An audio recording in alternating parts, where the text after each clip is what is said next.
recently learned about these small plants called air plants or tillandsia and ways to use them on vertical surfaces. Today we'll look at how to use them on horizontal surfaces.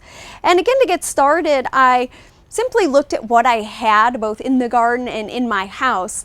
From the garden, I collected a variety of seed heads and sweet gumballs and sticks and applied paint generously. I kept some things in their natural form as well. And then I looked at what kind of containers I had, and our field producer Laura and I like to get some rummage sale items, so we've collected quite a variety of things that we can use here to display our air plants. So the first thing I came across was a candle holder, and it had a glass insert here that I just removed and replaced with our Tillandsia pruinosa.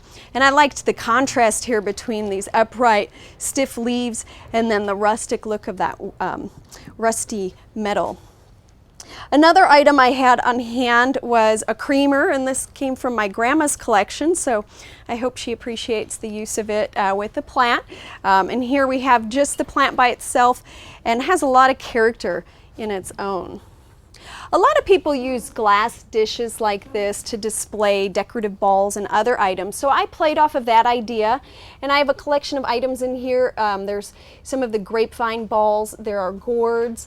I added some of my sweet gums that I painted red, and then I paired that with the Tillandsia xerographica, and this is that nice large plant and will continue to grow, just to have a nice colorful arrangement for the table.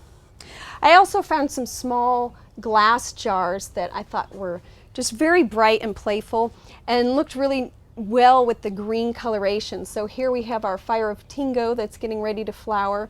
And I also have in here some lichen. And you can use lichen with your air plants because they also don't require much water, so it pairs very nicely. Just your regular vases also work well to display air plants. Here I have some Harry Lauder walking stick with our Junkia air plant. And since there's no water or soil to hold the arrangement in place, I just added some sphagnum moss and stuffed that into the pot to hold it. You can also use a frog like you might with an ikebana arrangement. Laura found this old lantern at a rummage sale, and I just love the rustic character of it paired with these playful plants and some colorful elements. Just really brightens it, makes it something completely new. The last dish I have is a glass piece, and it's cut in an angle. And I wanted to point out that these are all exposed to the air.